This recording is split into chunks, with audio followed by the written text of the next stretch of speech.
And Charles, I remember asking folks at the exchanges, and I think you as well, at its core, was there a concern that there was franchise risk at some of these broker dealers? When you're getting a capital injection like that, was there fear that some of them could actually, go down? Well, yeah, I mean, on one hand, you had a fear that Robinhood didn't have enough capital to make their capital call a DTC. DTC requires the seller of the stock to make delivery, but if the seller for some reason cannot make delivery, then the broker dealer for the buyer must facilitate the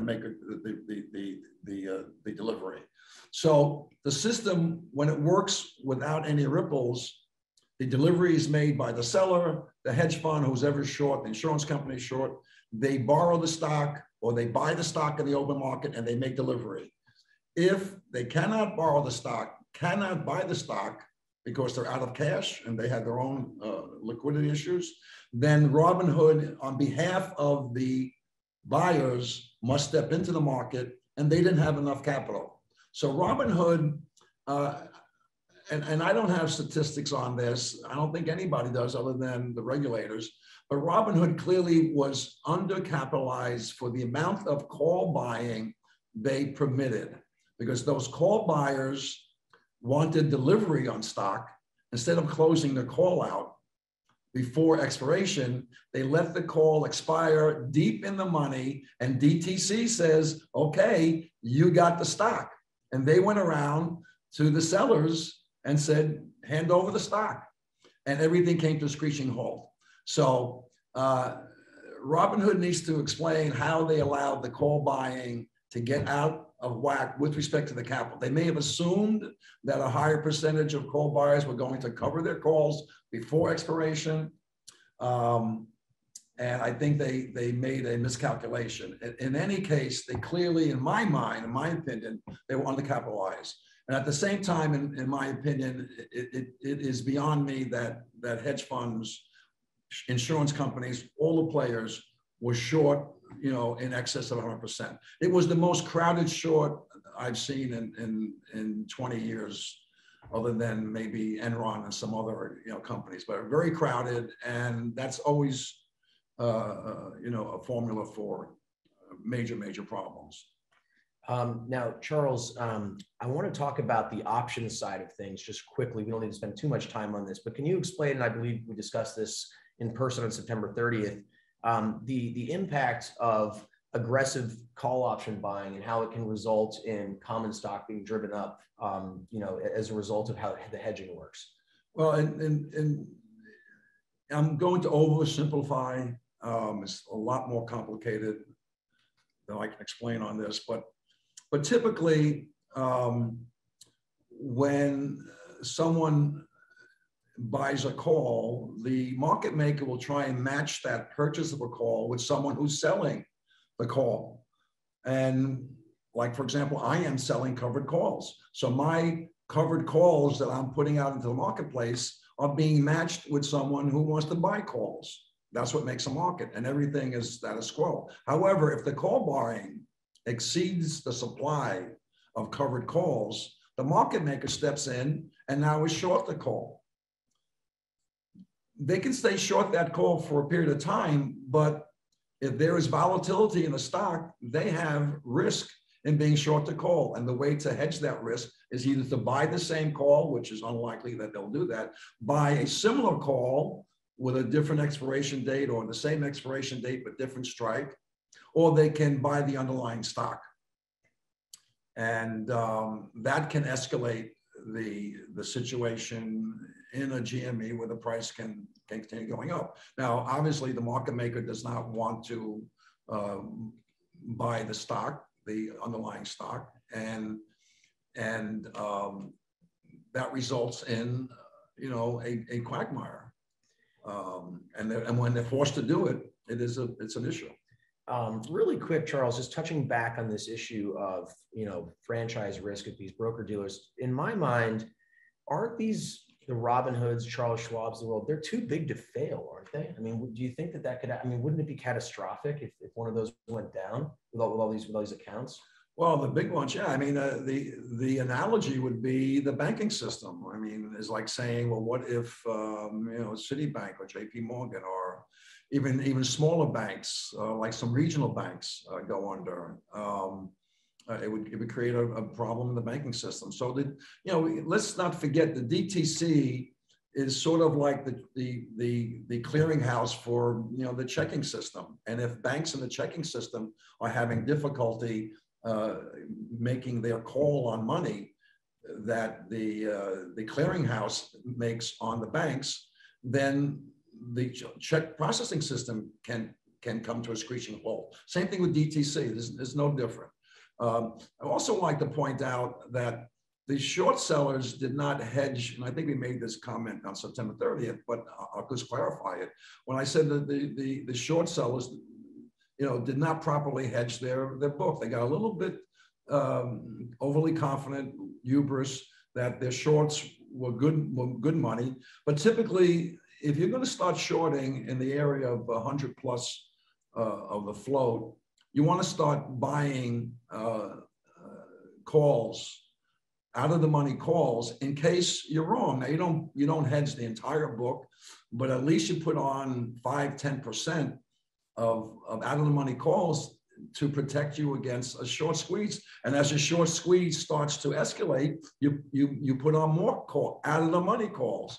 Okay, so that wasn't done to the best of my knowledge, or if it was done, it was done too late.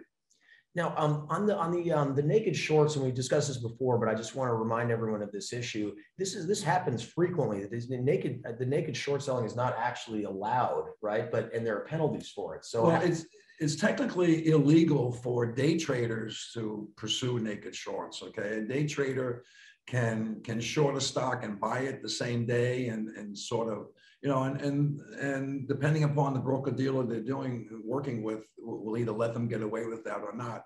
But typically, day traders need to cover their shorts before settlement day.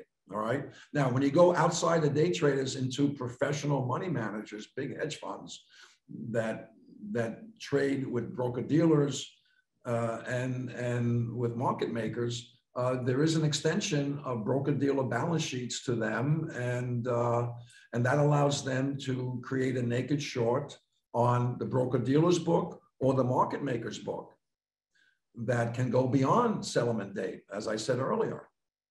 Great. Now, I just want to remind everyone, in about 8 minutes here, we're going to start taking some questions. So please continue to, I see there's a lot of chat going on in there. So please continue to submit those, but a couple more points we want to get into. I want to get into the synthetic short. Okay. All right. Let's talk about that. There was another thing going on with the meme stocks, and that was synthetic shorting, where institutions were selling calls and buying puts. So the call went up in value when the stock went down, and the put went up in value. So that's a synthetic short, and even market makers can use that trading strategy to hedge their book. Okay, great. I want to remind everyone, as I mentioned, that Charles has spoken to Congress a couple of times. If you were to appear right now, Charles, would you have any advice for them on how to manage this very complex situation? You're trying to get me in trouble. Look, what about that truck driver? Oh, okay, that's right. So, all right. Well, I noticed, Charles, and I mentioned this to you the other day, that I was shocked that a Robinhood investor got a pretty hefty settlement of $30,000 or something. And I mean, I asked myself, and then this was, and the FINRA was involved. But I have got to ask myself, if one investor can get that, I mean, couldn't more and more go after Robinhood? So this is, to answer your question, what would I tell the regulators? I would say, first, look at that arbitration where an individual received $30,000 to $37,000. What were the essence, of that arbitration? And I would imagine that the case was made that an innocent retail buyer of GME was not allowed to sell the stock when it was at a very high price, and therefore took big losses because Robinhood was not properly capitalized for the calls that they were obligated to put collateral up at the DTC. So if they would have limited the amount of call buying if they would have had a proper assessment of the amount of calls that were going to take delivery on stock, they would have maybe shut down a little bit of the call buying. I mean, a broker dealer doesn't have to allow call buying in a stock on infinitum. They can slow down if they see that if every call goes for delivery, they don't have the capital, because DTC wants to guarantee that the buyer's got the cash before settlement date. And then DTT turn around to the seller and says, show me the securities. So Robinhood was the buyer and DTC wanted the cash. Robinhood didn't have the cash. That's why you had the $3 billion DTC call. They only had 1.4 billion, and I spoke about it earlier. So I would tell the regulators, something is wrong with the system. And, you know, I don't want to get into what I would recommend in detail because I haven't really thought about it, but obviously there were too much shorting was going on. One thing can be done is as shorts get to 50% of the outstanding, 75%, the margin on those shorts should start escalating and making it prohibitive. I mean, if you want to still short the stock, fine, but you're going to pay big bucks to borrow the stock, big bucks to have a naked short, not a freebie. You know, these naked shorts are freebies where basically there's no stock to borrow, so there's no borrowing cost. Oh, wow, yeah. And so the shorter is not paying for the borrow. The market maker or the broker dealer is carrying the naked short on their books. They're not paying anything. Okay, now DTC should come in and say, okay, you've had the short beyond settlement date, and I'll carry you for a few more days. But if you haven't covered that short, you want to stay naked forever, and the buyer hasn't been calling for the stock, then I'll let you keep the naked short. But I see now we're at 75%. You're going to pay an arm and a leg to keep that.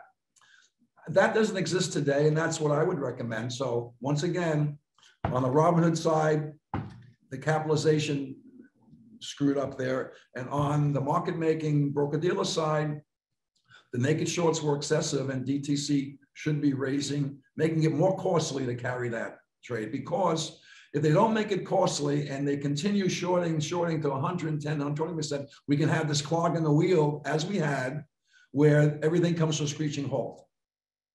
And Charles, just to clarify for folks out there, you know, right now, I think perhaps the most expensive borrow might be DWAC, the Trump deal. So just to make it clear, for a normal person, normal investor to short that, the annualized interest is about 100%, right? So you've got to pay through the nose if you want to take that bet. And that's the way it should be. Right. Okay. And in other words, I'm not in favor of curtailing shorts. I'm just in favor of making them more expensive as they become a bigger percentage of the float, because you're getting into a dangerous territory of not being able to deliver, especially if lenders want to take back the stock and dump it for either to make a profit or to cut their losses. All right, so that's the way I would go. A quick thing I just thought of, Charles, it's something I've discussed with people in the past. If you're short, and this happens with something like Enron, and the stock goes to zero, you don't actually have to deliver the shares. Is that correct? I mean, I don't know if you've ever been in that situation where you actually had a real goose egg. Eventually, you have to deliver the shares. Okay. I mean, all the shares have to be accounted for. You just can't have a company go to zero and have shares just sitting, you know. So it has to be set. It has to be resolved. Yes. Okay. That's